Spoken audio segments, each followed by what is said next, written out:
بسم اللہ الرحمن الرحیم۔ میں ہوں علی شیر، اور میں جیسا کہ آپ کو مختلف خبریں، مختلف اطلاعات، مختلف ان کے پہلو، زاویے، تجزیہ وہ پیش کرتا رہتا ہوں، جس سے ظاہر ہے اپنی بساط کی حد تک میں کوشش کرتا ہوں اپنی معلومات کی حد تک کہ پوری آنیسٹی کے ساتھ جو صحافت، سیاست، وکالت، عدالت، سب کچھ کا سے جڑی ہوئی چیزیں جو ہیں وہ آپ کو دی جائیں۔ لیکن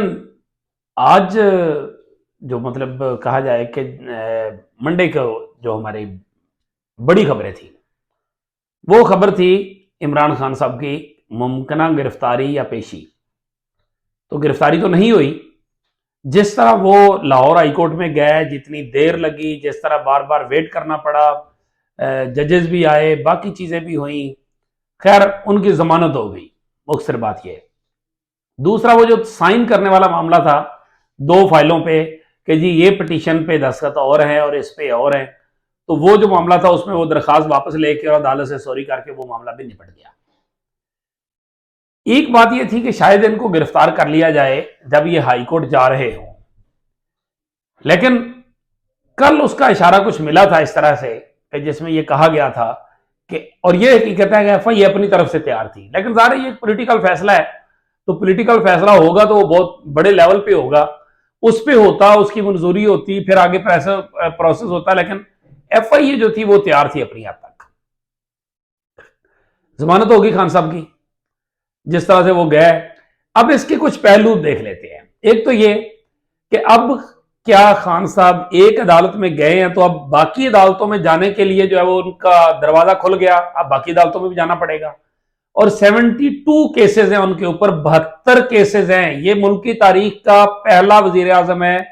جس کے اوپر 72 کیسز ہیں۔ سابق وزیر اعظم جو رہا اس کے اوپر 72 کیسز، کسی پہ بھی 72 کیسز نہیں رہے جو مختلف عدالتوں میں چل رہے ہیں۔ مطلب عجیب ایک بات ہے، بہرحال یہ پاکستان کی تاریخ کا ایک ریکارڈ ہے۔ تو ابھی یہ کہا جا رہا ہے کہ خان صاحب جو ہے، جس طرح انہوں نے پیشی لی وہاں سے کہ جی 3 تاریخ تک مجھے پیشی دے دی جائے کیونکہ میری ٹانگ کا 28 کو جو ہے وہ ایکس رے ہونے ہیں، اس کے بعد جو ہے اگلی پیشیاں جو اسلام آباد میں آ رہی ہیں ان کی 3 تاریخ تک اور باقی جو مختلف ہیں، تو کہا یہ جا رہا ہے کہ 1 مارچ کے بعد خان صاحب جو ہے وہ لاہور میں نہیں اسلام آباد میں ہوں گے، کیونکہ ان کی بہت سی پیشیاں جو وہ اسلام آباد میں لگی ہوئی ہیں، وہ یہاں آ کے ان کیسز کو فائٹ کریں گے۔ تو یہ تو ایک اگلا پنڈورا باکس ہے کہ اب جو خان صاحب ہیں ان کا مجمع، ان کا ڈیرا جو ہے وہ لاہور سے بنی گالہ منتقل ہونے کا امکان ہے 1 مارچ کے بعد، جو اس وقت تک کا اندازہ لگایا جا رہا ہے۔ یہ انفارمیشن بھی ہے، علی وان صاحب نے یہاں بات آن ریکارڈ بھی کہی۔ دوسری طرف قومی اسمبلی اجلاس ہوا،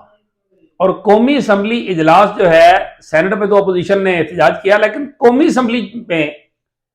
جو کچھ تھوڑی بہت حقیقی اپوزیشن تھی، مطلب Jamaat Islami, G D A,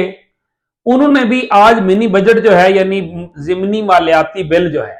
اس میں ترامیم دی، ترامیم دے کے تھوڑا بہت احتجاج، اس کے خلاف بات چیت وغیرہ کی،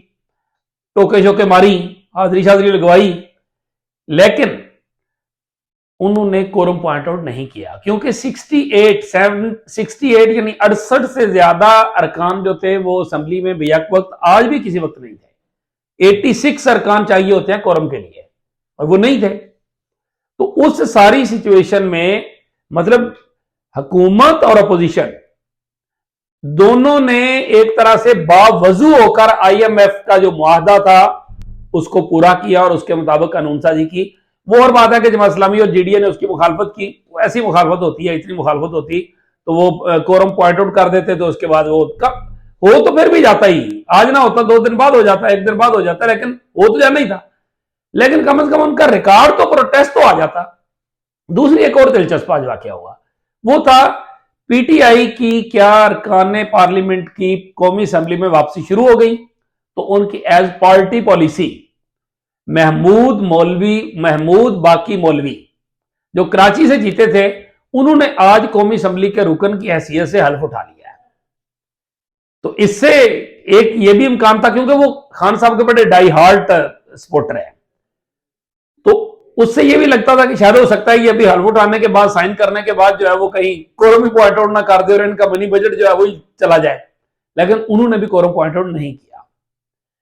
اگلی بات پہ آ جائیں کچھ بجٹ پہ۔ بجٹ میں کچھ دلچسپ جملے بازی ہوئی، اور وہ جملے بازی یہ تھی کہ مولانا عبد الاکبر چترالی نے ایک حدیث پاک بھی پڑھی کہ شادیوں کو آسان بناؤ، اس کا مفہوم تھا، تو انہوں نے کہا کہ اسحاق ڈار صاحب نے تو سنت نبوی جو ہے نا اس پہ بھی پابندی لگا دی ہے، اس پہ بھی ٹیکس لگا دیا ہے، اور اس کی وجہ سے جو ہے وہ لوگوں کو شادیاں مشکل ہو جائیں گی۔ تو اسحاق ڈار صاحب جو ہے انہوں نے اس کے اوپر جو ہے وہ بڑی مزاحیہ اور جس طرح مضحکہ خیز قسم کی بات کی۔ انہوں نے کہا کہ ہم نے بڑے بڑے شادی حال جو ہے نا وہ نبی صلی اللہ علیہ وسلم کے زمانے میں سادگی سے شادیاں ہوا کرتی تھی، اب تو کروڑوں اربوں کے پیسے خرچ جو ہے نا وہ ہو جاتے ہیں شادیوں پہ، ہم نے بڑے بڑے شادی حالوں کے اوپر جو ہے وہ ٹیکس لگایا ہے، باقی کسی پہ نہیں لگایا، اور جو چھوٹے ہیں ان کے اوپر نہیں لگایا۔ ساتھ انہوں نے ٹانٹ ماری،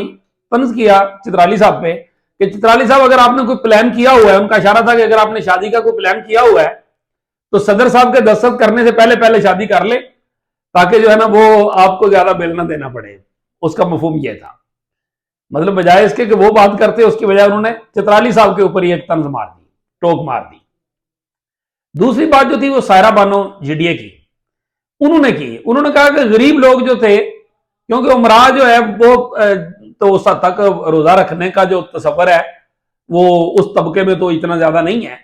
ہر کسی کو معلوم ہے، لیکن جو غربا ہی روزہ رکھتے ہیں، تو انہوں نے کہا سائرہ بانو نے کہ ایک رمضان کے روزے غریب رکھ لیتے تھے اور شام کو جامع شیری اور تھوڑا سا مشروب وغیرہ ڈال کے میٹھا کر کے پانی ٹھنڈا کر کے پی لیتے تھے۔ اسحاق ڈار صاحب آپ نے رمضان کی افطاری اور روزے کے اوپر جو مشروبات استعمال ہوتے ہیں ان پہ پابندی لگا دی ہے۔ دوسری طرف ایوان میں جو گرما گرم بحث تھی، جو بات تھی، وہ خواجہ آصف کی تھی، اور خواجہ آصف بھی دلچسپ آدمی ہے۔ کل انہوں نے کہا کہ پاکستان ڈیفالٹ کر نہیں رہا، کر چکا ہے۔ آج پارلیمنٹ میں آئے، پارلیمنٹ کے باہر بات کی، تو آج انہوں نے کہا کہ پاکستان نے تو کوئی ڈیفالٹ نہیں کیا، چند کمپنیاں ہیں انہوں نے ڈیفالٹ کیا ہے، اور باقی کچھ ادھر ادھر کی انہوں نے باتیں کی۔ دوسری بات یہ ہوئی کہ ایوان میں ہر کسی نے بڑھ چڑھ کر اور بالکل پلان نظر آ رہا تھا کہ ہر چیز طے شدہ پلان کے مطابق سپیکر صاحب سے سیٹ تھی، کہ صدر نے جو 2 صوبائی اسمبلیوں کا اعلان کیا ہے کہ وہاں ان میں الیکشن کرانے کی جو ڈیٹس دی ہیں، اس ڈیٹ کے حوالے سے ان کا رد عمل تھا۔ خواجہ آصف نے کیا کہا، برجیس طاہر باقی بھی ادھر ادھر قرارداد منظور کی جائے، رانا تنویر صاحب تو حد بھی کراس کر گئے کہ میں پتہ نہیں، انہوں نے کہا کہ ہم جو ہے وہ صدر کو